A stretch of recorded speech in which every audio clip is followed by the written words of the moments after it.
Bonjour, bon après-midi, bonne soirée et bienvenue à tous au Festival mondial de l'action. Pour ceux qui nous joignent maintenant, je m'appelle Marina Ponti et je suis la directrice de la campagne d'action des ODD des Nations Unies. Je suis ravie d'être aujourd'hui le maître de cérémonie de cet important panel organisé par le PNUD et par Cités et gouvernements locaux unis pour réinventer notre avenir commun. Le tournant commence localement. Comme vous le savez, le Festival de l'action met en lumière 4 actions qui peuvent faire que 2021 soit une année tournant pour les planètes et pour les personnes. Il s'agit de l'action climatique, de l'élimination des inégalités, de la réalisation de l'égalité des sexes et de la réduction du déficit de financement. Ce panel inspirateur nous aidera à comprendre les tournants dans tous ces domaines qui peuvent démarrer et prendre de l'ampleur au niveau local dans les localités et les territoires. Au cours de la pandémie du Covid-19, beaucoup d'entre nous avons été confinés dans nos foyers, dans nos communautés, et nous le sommes toujours. Nous avons vu comment les problèmes se rencontrent et touchent nos écoles, nos emplois, les systèmes de transport, l'approvisionnement alimentaire. Et en même temps, les communautés se sont réunies pour ralentir la propagation de cette terrible maladie. Nous avons changé nos comportements. Nous avons également cherché de l'aide dans les services locaux pour continuer à avancer, pour maintenir nos vies et notre dignité. Dans la campagne d'action pour les ODD des Nations Unies, cela ne nous a pas surpris parce que nous travaillons avec les gouvernements locaux depuis de nombreuses années et nous savons que vous êtes et qui sont à l'avant-garde de l'action sur l'agenda des ODD. En raison de leur proximité avec les personnes, les territoires voient les problèmes et nous attendons d'eux non seulement qu'ils en parlent, mais aussi qu'ils les résolvent, souvent avec créativité et innovation, et cela avec de faibles ressources. Maintenant, j'ai le plaisir de donner la parole à Monsieur Achim Steiner, qui est l'administrateur du PNUD et qui va partager avec nous son point de vue. Et puis, il va animer un dialogue très important avec 3 maires extraordinaires qui nous joignent depuis 3 continents différents. Tout d'abord, Madame Tembisili Kadimeng, maire de Polokwane, une ville de l'Afrique du Sud, et présidente de l'Association sud-africaine des gouvernements locaux. Ensuite, nous avons Madame Caroline Kose, maire de Montevideo et vice-présidente de l'UCLG. Et puis, nous avons également Monsieur José Manuel Ribeiro, maire de Valongo, au Portugal. Ensemble, ils décortiqueront les problèmes qui peuvent déclencher en tournant au niveau local et ils se pencheront spécialement sur l'élaboration d'un nouveau contrat social qui profite à la population dans son ensemble. Ensuite, la réalisation d'une reprise verte qui soit juste. Et ils vont également examiner les outils et les mécanismes qui peuvent nous aider à financer les ODD au niveau local. Permettez-moi de terminer par une citation de John Lewis, tout en sachant également que 70% des 20 000 personnes qui nous regardent en direct aujourd'hui, c'est des jeunes. Donc, si vous vous rassemblez autour d'une mission basée sur l'amour et sur le sens de la communauté, vous pouvez faire en sorte que l'impossible soit possible. Merci, Monsieur l'administrateur. Vous avez la parole. Marina, merci beaucoup. Je suis très reconnaissant. Je suis très content de me joindre à vous et aux 3 maires. Il y a tellement de personnes du monde entier pour le Festival mondial de l'action autour des ODD de cette année. Il peut sembler un peu contre-intuitif qu'au milieu de cette pandémie, alors que nous sommes dans une situation dans laquelle nous ne pouvons pas agir parce que nous sommes en confinement et nous avons aussi les conséquences économiques de ce qui nous est arrivé, eh bien, voilà, nous sommes... il est plus important, comme nous le savons, que lorsque nous nous rassemblons en tant que personnes à travers le monde, en particulier, et à travers les yeux des gouvernements locaux et des villes, c'est pour cela que je suis si heureux d'être ici, oui, avec Tembi, Carolina et José Manuel, donc 3 maires de 3 villes merveilleuses de 3 régions très différentes du monde. Ben, le fait d'être ici pour réfléchir ce que c'est que d'agir, de profiter de l'opportunité pour comprendre que nous sommes dans un moment terrible en tant que communauté, mais que 2021, à bien des égards, est aussi un tournant. Je pense que nous sentons tous qu'une grande partie de ce qu'il s'est passé dans notre monde, qu'il y avait déjà comme des alertes rouges. Nous savons que dans nos villes, dans nos communautés, nous avions déjà des inégalités croissantes, des inquiétudes croissantes, une frustration croissante. Tout cela n'a pas commencé avec la pandémie. C'était des conditions qui étaient déjà sous-jacentes. Elles existaient déjà auparavant. Et c'est particulièrement dans les villes où peut-être la nature drastique de l'inégalité est plus visible. Elle est la plus directe aussi. Et par conséquent, c'est outrageant pour certains qui voient que nous pourrions faire les choses différemment. Mais si vous prenez du recul et que vous prenez un regard planétaire maintenant, les objectifs du développement durable, ce qu'on appelle l'agenda 2030, est un plan unique. C'est un plan que 193 pays ont approuvé en 2015 avec 17 objectifs. Nous avons également identifié 17 risques majeurs pour nous-mêmes. Et donc, en nous rassemblant, nous devons les aborder. Aujourd'hui, nous sommes ici pour faire cela. C'est pour cela que la science est si passionnante. Parce que des fois, lorsque nous parlons en termes planétaires, les choses peuvent devenir un peu abstraites. Donc, zoomons à nouveau sur l'endroit où nous vivons, là où nous interagissons avec nos voisins, là où nos enfants vont à l'école, où nous avons peut-être la possibilité d'avoir des transports en commun ou pas, où nous avons accès à l'eau et à l'électricité ou pas. Voilà, ce sont des éléments qui définissent nos vies dans les villes. Et c'est particulièrement à travers les cités et les gouvernements locaux unis, l'UCLJ, le PNUD et les maires du monde, les gouvernements locaux et les villes, les villes ont développé un partenariat très fort pour parler donc ensemble et avec vous. Et c'est donc un grand privilège.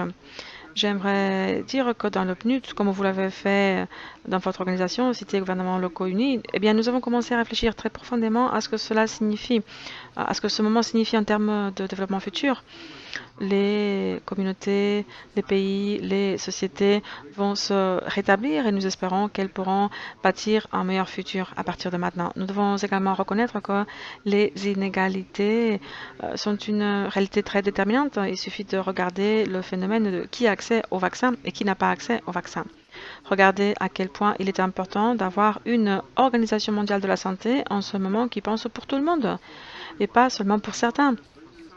Car quand il y a de la pression, il est toujours plus facile de se retirer dans sa propre communauté. Mais un maire ne peut pas simplement écouter une partie de sa ville. Un maire doit répondre à tout le monde dans sa ville.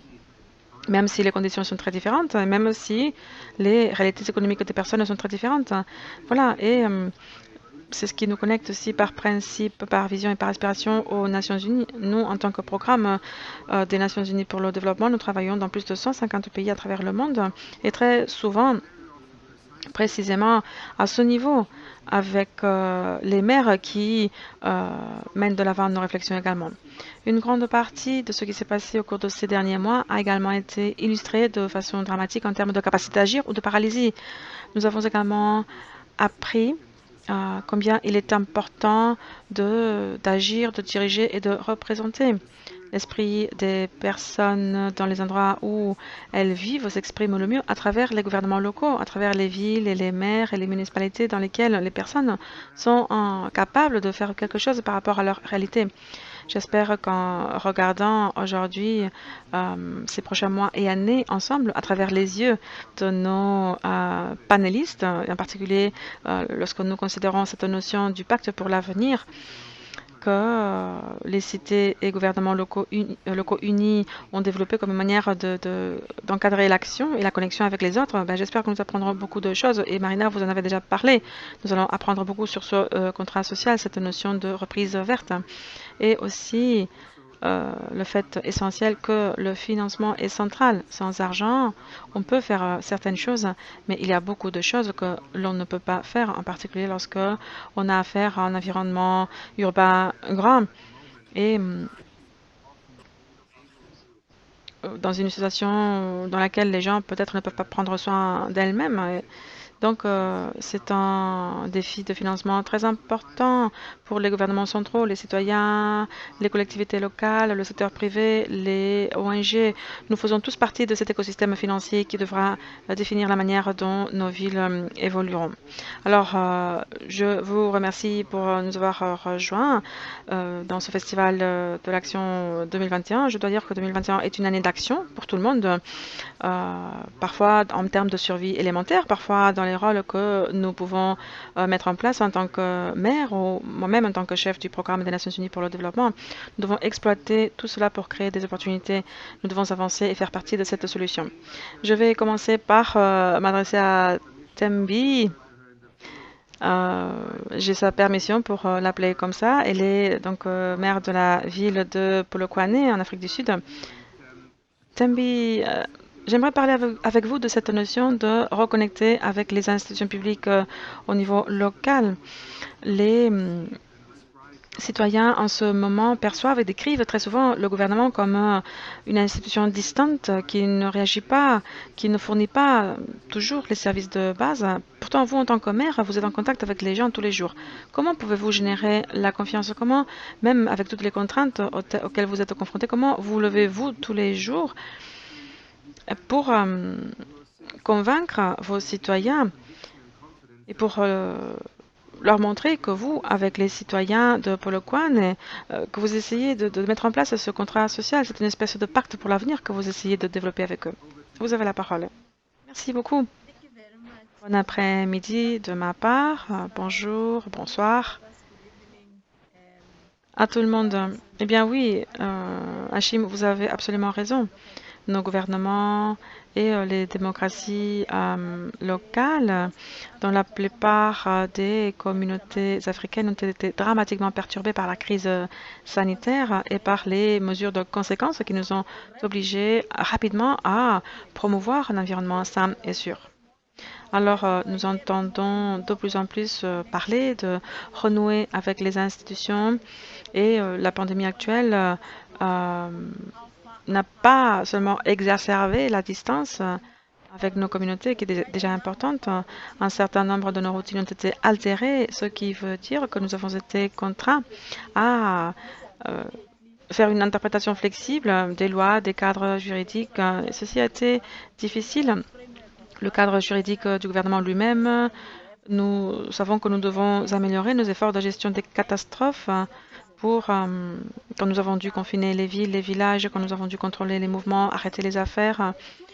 Et ceci a même menacé de reporter les élections.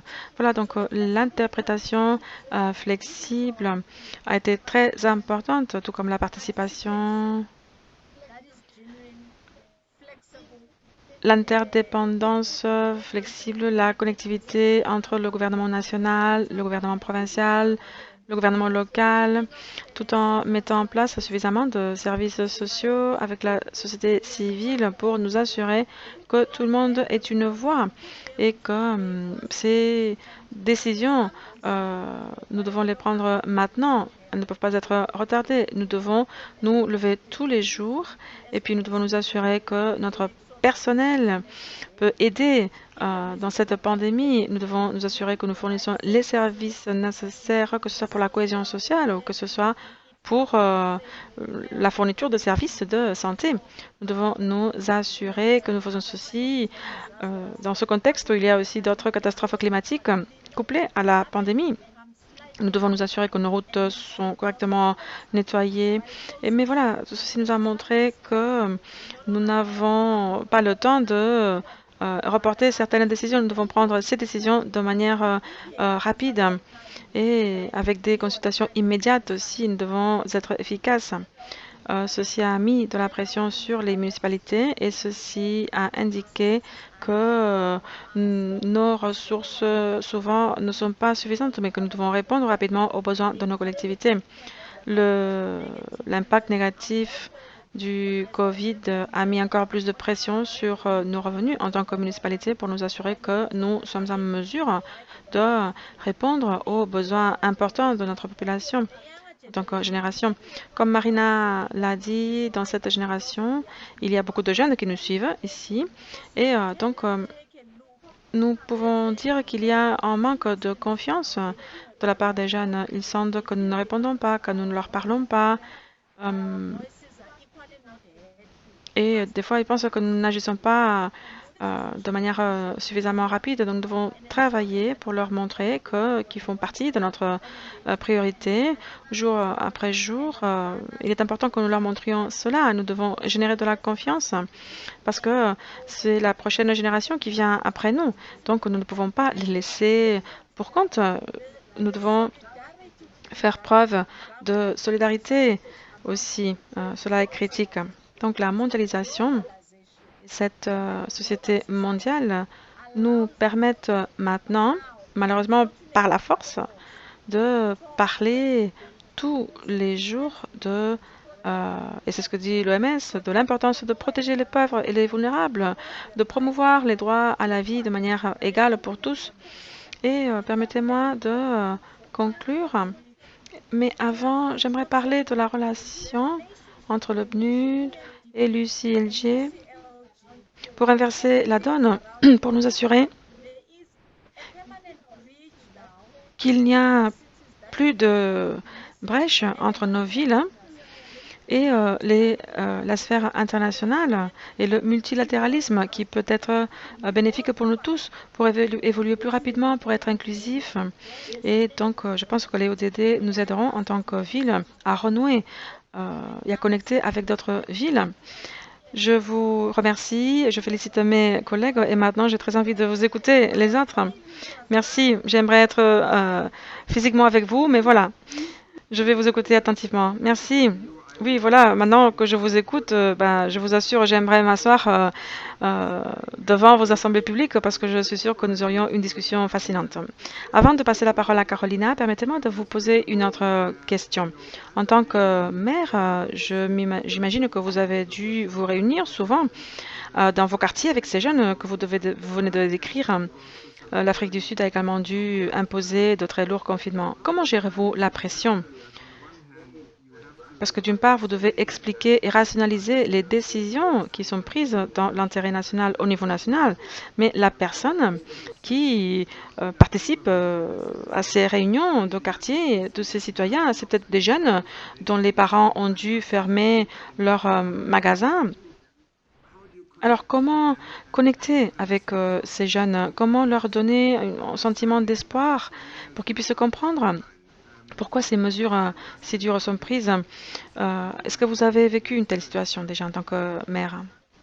Eh bien, vous savez, en raison de la pandémie et du changement climatique, nous devons partager l'eau sur notre continent africain. L'eau est encore une ressource très rare, comme ailleurs dans le monde aussi. Mais c'est vrai, nous avons dû mettre en place des systèmes comme des bassins. Et généralement, les jeunes aussi doivent être impliqués dans l'économie. Et lorsqu'on commence à mettre en place un système de bassin, cela veut dire qu'on contrôle la vie des personnes en quelque sorte et les mouvements. Donc, la semaine dernière, je viens d'avoir donc des réunions à ce sujet.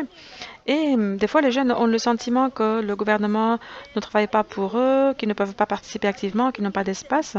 Mais nous devons leur expliquer pourquoi ces mesures sont prises pour qu'ils puissent comprendre ce qu'il se passe, mais aussi pour qu'ils puissent participer et trouver des solutions ensemble avec le gouvernement. Par exemple, maintenant, nous avons une situation de cyclone. C'est le contraire que la sécheresse, donc c'est le côté opposé. Maintenant, nous avons beaucoup d'eau dans nos barrages, mais nous n'avons pas de capacité suffisante pour garantir la stabilité de l'eau, pour contrôler cette stabilité au quotidien, pour pouvoir fournir cette eau. Alors, la semaine dernière, il disait il n'y a pas de pluie, il ne pleut plus. Et non, les pluies se passent de 10% à 70%. Donc voilà, il y a toujours ce type de discussion, mais je pense qu'il est important de connecter avec les jeunes au quotidien. Voilà, c'est ce qui fait que les gouvernements locaux deviennent une réalité pour eux. C'est difficile, c'est compliqué, mais je pense que c'est l'essence. C'est aussi important pour les ODD et la localisation. Nous devons vraiment travailler auprès des personnes du terrain et nous devons être spécifiques par rapport aux problèmes existants et quelles sont les solutions. Eh bien, tout ce que je peux dire, c'est Amen. Vous savez, les personnes savent que les choses sont compliquées. Les personnes savent qu'il n'y a pas de baguette magique.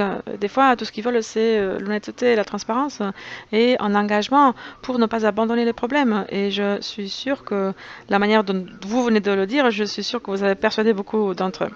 Je vais maintenant passer la parole à Carolina, maire de la magnifique ville de Montevideo, qui subit cette terrible pandémie. L'Uruguay a fait des choses remarquables et en même temps a fait partie de cette ligne de front contre le Covid-19. Mais Carolina, j'aimerais parler de cette perspective planétaire. J'aimerais savoir par rapport au changement climatique, la conférence des parties s'est réunie, nous avons toutes les données scientifiques et vous voilà, vous, en tant que maire de Montevideo, avec toutes ces pressions qui ne sont pas très différentes de ce que Tembi vient de décrire. Pouvez-vous nous dire comment avez-vous commencé à penser à cette notion de reprise verte? Parce que les villes seront en première ligne de notre capacité à décarboner, mais aussi à protéger la biodiversité, à faire face à la pollution, à la qualité de l'air. Vous savez, 7 millions de personnes meurent prématurément chaque année à cause de la pollution et nous sommes au XXIe siècle. Et pourtant, dans nos villes, il y a donc ces pics de concentration. C'est peut-être plus le cas à Montevideo, mais alors, comment gérez-vous en tant que maire cette situation à Montevideo? Comment faites-vous face à ces défis, à ces phénomènes planétaires, mais qui finalement sont résolus au niveau local, en particulier dans une ville comme Montevideo? Carolina, vous avez la parole. Tout d'abord, merci beaucoup pour me permettre de participer à cette conférence si intéressante. Merci beaucoup pour votre question. Permettez-moi d'aborder cette question dans le cadre de la situation que nous vivons maintenant, parce que, d'après nous, la reprise verte,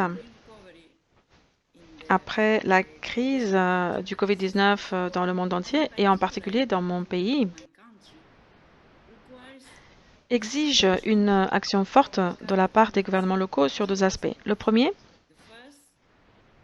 c'est qu'il faut reconnaître cette urgence qui découle de l'augmentation de la pauvreté et des inégalités, comme vous l'avez dit au tout début.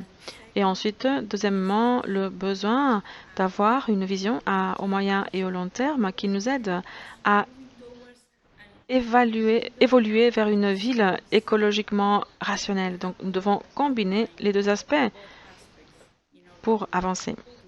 Par rapport au premier aspect, concernant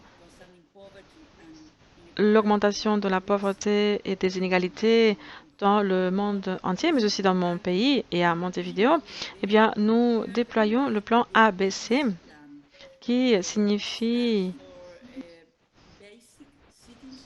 aide citoyenne essentielle en espagnol. Nous sommes dans un contexte social et économique d'appauvrissement aigu, avec des milliers de pertes d'emplois et une diminution des salaires réels des travailleurs. Alors le gouvernement de Montevideo, à travers ce plan, à travers le plan ABC, est en train de mettre en place en 2021 un ensemble de mesures pour faire face aux impacts négatifs de cette situation. L'objectif est de nous occuper des populations les plus vulnérables, tout en reconnaissant la variété de situations critiques, afin d'agir au plus vite, parce que c'est très urgent. Les propositions que nous avons dans ce plan ABC cherchent à renforcer la solidarité et à améliorer les conditions de vie pour les personnes les plus touchées. Et au sein des réseaux de rencontres avec plus de protagonisme pour les communautés et pour garantir l'accès aux droits universels. Pour y parvenir, nous avons déployé principalement des initiatives articulées de soutien alimentaire, pour l'égalité des sexes, pour la création d'opportunités d'emploi et pour l'application de la loi locale sur la santé, l'amélioration des maisons et des logements, des interventions rapides également dans les routes, la pluie, l'eau, le drainage, l'éclairage et les espaces publics, la récupération de maisons abandonnées et la construction et l'achat de terres pour créer des logements. Voilà, telle est notre réponse à la pauvreté et aux inégalités. Mais en même temps, comme je l'ai déjà dit au début, nous développons des initiatives qui visent des changements culturels et j'aimerais en souligner deux. L'une est la stratégie de l'initiative de Montevideo Plus Vert et la deuxième stratégie, c'est la stratégie sur l'alimentation saine. La première, la stratégie Montevideo Plus Vert. En espagnol, c'est Montevideo Más Verde. Ce programme vise à ce que Montevideo fasse un saut qualitatif en termes de nettoyage et de protection de l'environnement. Cette initiative vise à étendre le concept de responsabilité partagée, non pas comme une composante isolée, bien sûr, mais comme une composante essentielle dans la gestion spécifique des actions et des changements. Nous voulons donc améliorer la situation pour toute la ville et en même temps, nous voulons aborder des aspects concernant la qualité de l'environnement, la gestion des déchets sur la voie publique et l'amélioration des mécanismes de collecte et de valorisation. Montevideo Más Verde cherche également à aborder les enjeux des écosystèmes urbains et de la biodiversité, en commençant par les zones humides, les zones côtières, mais aussi dans les terres de l'intérieur, vers les espaces publics. Ces mesures reposent sur le concept de stratégie de résilience verte et de solutions fondées sur la nature qui peuvent garantir de nouvelles approches pour le programme climatique localement et mondialement. Le deuxième programme, c'est la stratégie pour une alimentation saine qui vise à contribuer au droit à l'alimentation pour tous les habitants de Montevideo dans les zones urbaines, périurbaines et rurales. Ces initiatives ne doivent pas être considérées séparément, mais comme faisant partie d'une stratégie qui vise à rechercher des solutions globales pour que la sortie de la pandémie puisse être et soit vraiment considérée comme une source d'opportunité. Mais peut-être cette crise nous permettra d'apporter ce que nous avons de meilleur et j'espère que tous ensemble et non pas individuellement, nous pourrons travailler pour surmonter ce point et pour permettre ce tournant dont vous avez parlé au début. Merci Carolina et merci pour avoir rendu si explicite que quand on parle de reprise verte, il ne s'agit pas seulement de choses vertes, mais il s'agit des personnes, il s'agit des moyens de subsistance, il s'agit des quartiers, il s'agit des infrastructures. Et voilà, ce sont les opportunités qui nous mènent vers le futur. En 30 secondes, puis-je vous demander comment les gens qui souvent sont très stressés en ce moment, vous répondent-ils lorsque vous leur donnez ce type d'exemple? Pouvez-vous expliquer en 30 secondes comment ça marche?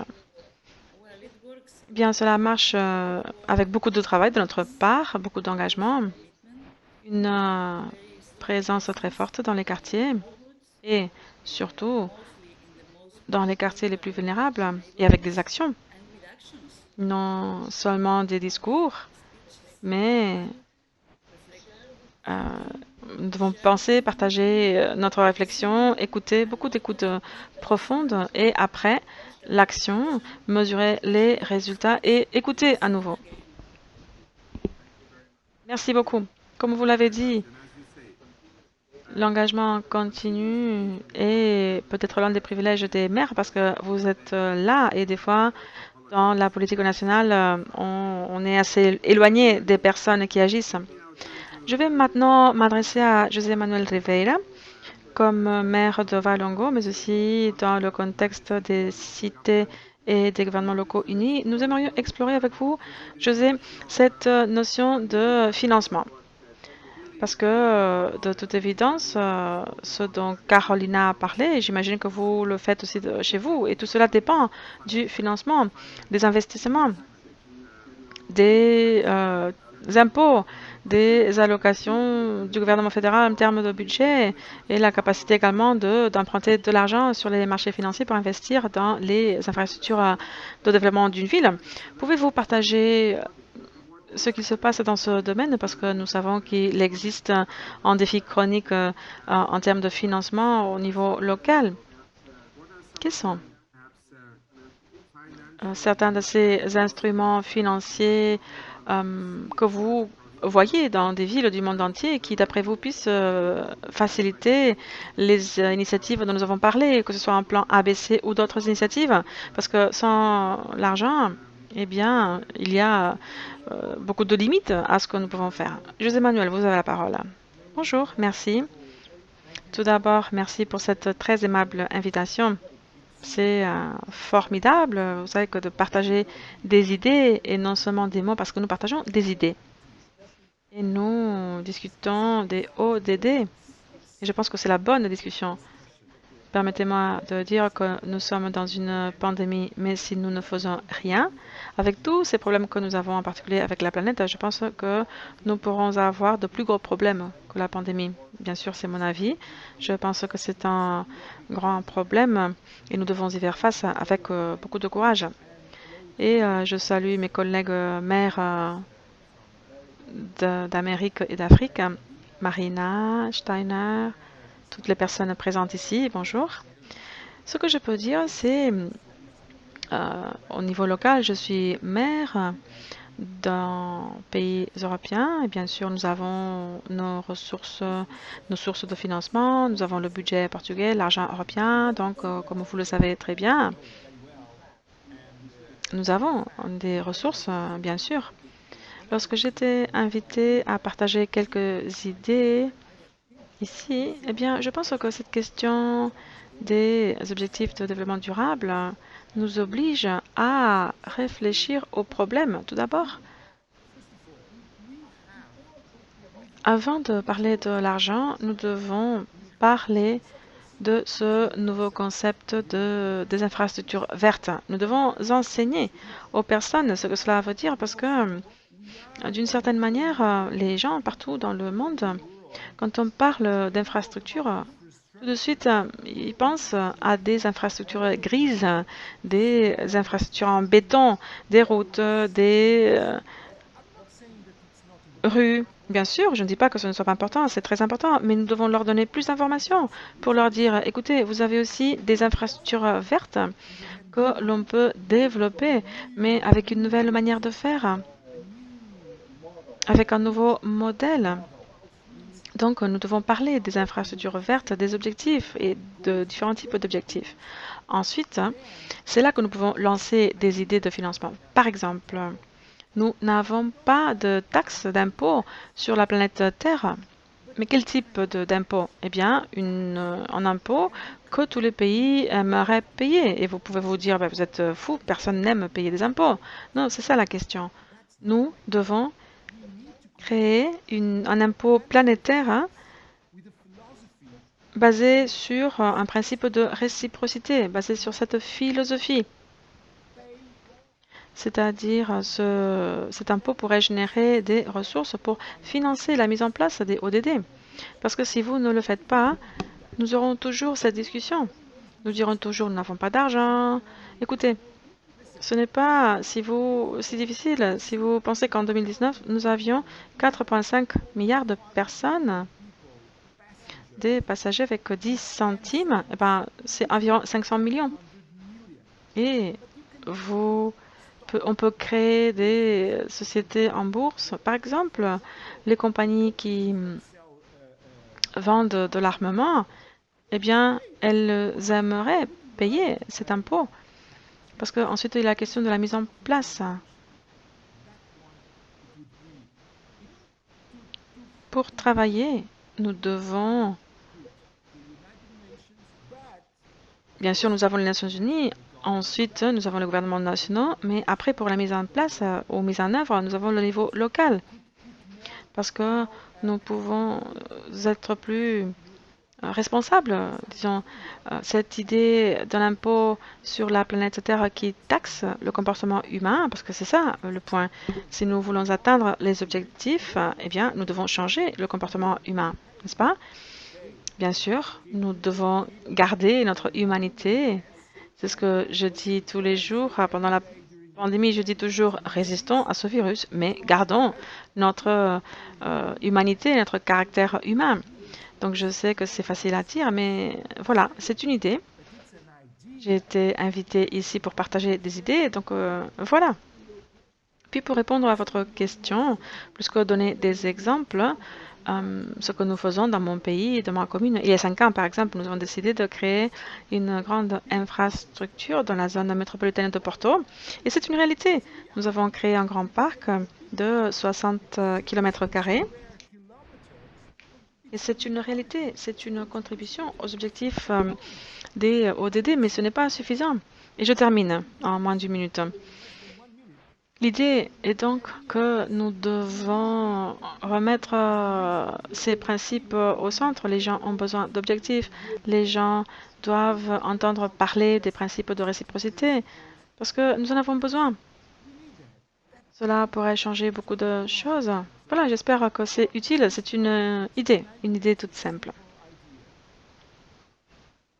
Je sais tout d'abord, merci pour avoir indiqué très clairement que si nous n'avons pas de vision, si nous n'avons pas d'objectif, nous ne savons pas où aller. Mais vous avez également soulevé un point important. Cette réalité, vous êtes en mer dans un pays de l'Union européenne qui fait partie de cette économie financière qui a également investi dans une région comme l'Europe pendant des années, afin donc de disposer et d'offrir des capitaux d'investissement. Puis vous avez également le budget du gouvernement portugais, le financement local. Donc voilà, ce sont des éléments très intéressants. Et puis nous avons cette éventuelle taxe planétaire. Il y a eu déjà une proposition dans le passé, la taxe Tobin, qui a été proposée par rapport aux billets d'avion. Et voilà, je pense que nous nous rapprochons de cela, surtout lorsque les gens comprennent que ces fonds provenant de ces impôts pourraient vraiment atterrir sur le terrain et faire du bien. Vous avez posé cet exemple du parc de 60 km². Et ça, c'est un ajout net à la nature, à la qualité de vie, à l'attractivité de l'économie de votre ville. Mais les gens, comme vous l'avez dit, souvent ont une relation difficile avec cette notion des impôts parce qu'ils disent que c'est quelque chose qui nous prend de l'argent à chacun d'entre nous. Mais les gens doivent également voir ce que les impôts font pour leur société, la protection sociale, la santé, les systèmes éducatifs, le contrat social. Et je reviens vers là où nous avons commencé notre discussion. Lorsque ce contrat social est bien vivant, payer des impôts est considéré comme un bon investissement pour moi, pour mes enfants et pour ma communauté. Alors, oui, les 30 dernières secondes, oui, très brièvement. Le problème par rapport à l'impôt Tobin, c'était le nom. On ne peut pas appeler taxe ou impôt Tobin, on doit l'appeler impôt de la planète Terre. Ce serait comme une espèce de mécanisme de récompense. Oui, un mécanisme de récompense. Et encore une chose. Tout d'abord, nous ne pouvons pas faire la morale. Nous ne pourrons pas atteindre les ODD si, par exemple, nous avons des fois un problème de faillite morale dans ce processus de vaccin. Si nous ne gérons pas cette situation, eh bien, ce ne sont que des paroles. Donc, s'il vous plaît, comprenez ce que je dis. Nous avons des défis immédiats à relever. Merci. Oui, nous avons vu la création de cette facilité COVAX. C'est de nouveau un nom étrange. Peut-être nous devrions trouver un autre nom, comme Facilité mondiale de vaccination, ou un nom plus simple. Mais ce COVAX permet maintenant de livrer des vaccins à des pays qui autrement ne les auraient peut-être pas reçus avant l'année prochaine. Et donc, c'est ce que fait l'OMS avec l'argent des contribuables. Vous savez, l'argent n'a commencé à arriver que ces dernières semaines, alors que les appels durent depuis des mois. Donc, ceci montre que lorsque nous agissons ensemble, lorsque nous mettons en commun nos ressources, eh bien, nous réussissons. Il nous reste maintenant 5 minutes seulement. J'aimerais rapidement donner la parole à Tembi, Carolina et José pour parler d'un aspect un peu pratique. Voilà, il y a quelques années, j'ai vu le maire de Medellín parler de la manière dont il avait pris les 17 ODD et il les avait appliqués à sa ville de Medellín en tant que guide pratique. Et vous, Tambi, en avez parlé au début. Oui, les objectifs sont globaux, ils sont là, mais d'après vous, est-ce réaliste d'appliquer le cadre des ODD à la réalité de la planète aujourd'hui? Est-ce que les ODD fournissent une manière utile de réfléchir aux choix que vous devez faire pour intégrer le domaine social, environnemental, économique? En une minute ou deux, pouvez-vous réfléchir un peu à l'application de ces objectifs dans votre réalité et dans celle de vos citoyens? Oui, je pense que oui, que c'est possible. Et nous pouvons le faire. Les ODD forcent les maires du monde entier à réagir aux inégalités et aux injustices économiques et sociales. Les ODD nous obligent à faire face à ces problèmes dans le monde entier. Si vous êtes en Afrique ou en Europe ou en Asie, eh bien, nous avons tous le même standard. Et donc, peut-être c'était la pièce qui manquait dans le puzzle, mais aujourd'hui, nous pouvons dire que nous avons accès à tous ceux que nous pourrions être en mesure de donner. Nous devons les promouvoir. Et c'est ce que disent les ODD. Nous avons besoin de systèmes, de structures, des services de base pour tout le monde d'une manière égalitaire, d'une manière égale pour nous assurer que les peuples soient promus, que la planète est promue et que les gouvernements offrent les services à tout le monde. Merci. Je pense que c'est à quoi nous devons aspirer. Merci. Merci pour avoir été si clair. Oui, maintenant, Carolina, vous avez la parole. Les ODD Montevideo, dans la pratique, dans la réalité, c'est utile, c'est faisable? Oui, absolument, ils le sont.